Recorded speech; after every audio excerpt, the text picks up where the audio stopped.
ये जो एटॉमिक हमारे पास वेपन है, ये हमने हिंदुस्तान के लिए रखे हैं। There is a likelihood that India will attempt an incursion in Pakistan.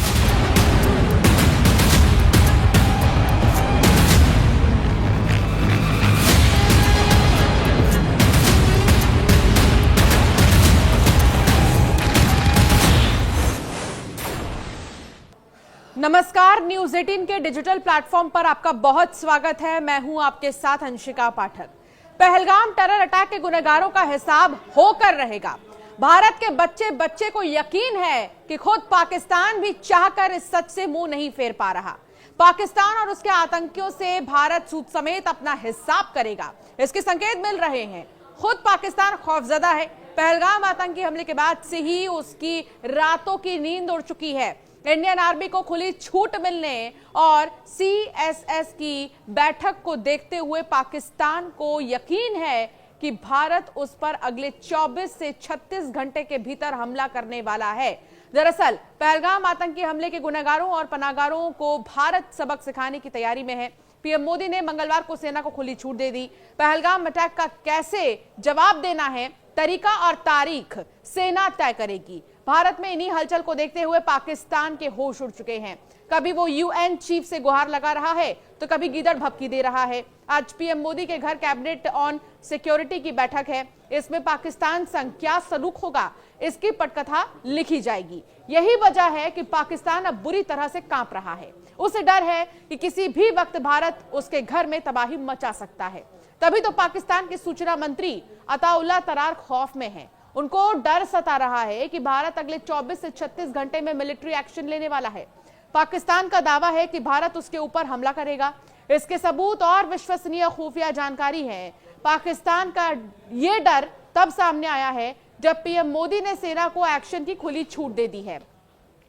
प्रधानमंत्री मोदी का सख्त रुख और सुरक्षा एजेंसियों की लगातार बैठकें इस बात की ओर इशारा कर रही हैं कि भारत अब कड़ी और निर्णायक कार्रवाई की तैयारी में है। पहलगाम की घटना ने पूरे देश को झकझोर दिया है और अब देशवासी जवाब की प्रतीक्षा कर रहे हैं। अहम बैठक में भारत की ओर से उठाए जाने वाले संभावित सैन्य और रणनीतिक कदमों पर विस्तार से चर्चा की गई। ये बैठक ऐसे समय हुई है जब देश भर में 22 अप्रैल को पहलगाम के बैसरन इलाके में हुए आतंकी हमले को लेकर गुस्सा और आक्रोश है, जिसमें कम से कम 26 से भी ज्यादा नागरिकों की जान चली गई थी, जिनमें ज्यादातर पर्यटक ही थे। आइए अब आपको कुछ पॉइंट्स के जरिए बताते हैं उच्च स्तरीय बैठक में पीएम मोदी के बड़े संकल्प क्या हैं। सैन्य बलों को खुली छूट। प्रधानमंत्री नरेंद्र मोदी ने रक्षा मंत्री राजनाथ सिंह की मौजूदगी में सैन्य बलों को खुली छूट दे दी है। इसका मतलब यह हुआ कि अब सुरक्षा बल तय करेंगे कि कहां, कब और कैसे जवाब देना है।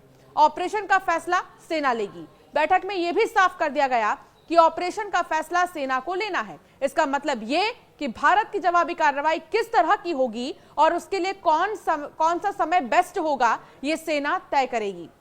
टारगेट भी सेना तय करेगी। पीएम मोदी ने तीनों सेना प्रमुखों की बैठक में यह भी साफ कर दिया कि इंतकाम के लिए किस तरह का टारगेट सेट करना है, यह सेना तय करेगी। टारगेट क्या होगा, यह भी सेना को ही तय करना है। आतंकवाद को करारा जवाब राष्ट्रीय संकल्प है। प्रधानमंत्री आवास पर हुई इस हाई लेवल मीटिंग में पीएम ने कहा कि आतंकवाद को करारा जवाब देना दृढ़ राष्ट्रीय संकल्प है। उन्हें सेना की क्षमता का पूरा भरोसा है। हम आतंकवाद का खात्मा करेंगे।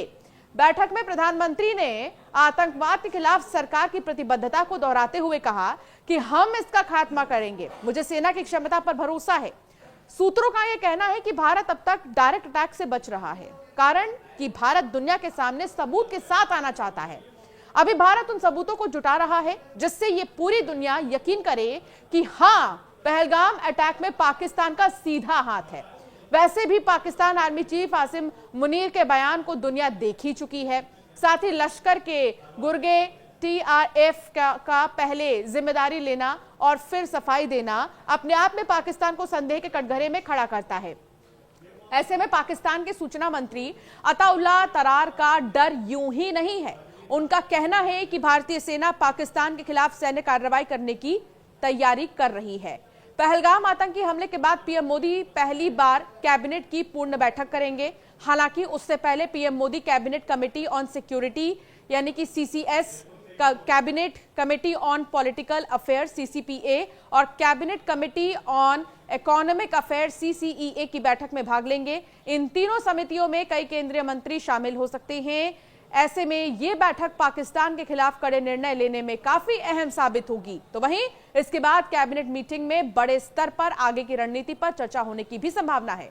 प्रधानमंत्री की ओर से सेना को खुली छूट दिए जाने के बाद अब इस बात की चर्चा तेज हो गई है कि भारत कभी भी किसी भी समय आतंकियों के खिलाफ एक्शन ले सकता है। हालांकि आतंक और उसके आकाओं के खिलाफ सेना का एक्शन कैसा और किस तरह का होगा, इसके बारे में कुछ भी कहना या अंदेशा लगाना जल्दबाजी होगी। ऐसा इसलिए क्योंकि सेना की ओर से किए जाने वाले ऑपरेशन काफी गोपनीय तरीके से किए जाते हैं, लेकिन यह तय माना जा रहा है कि भारत 26 मौतों का बदला लेकर ही रहेगा।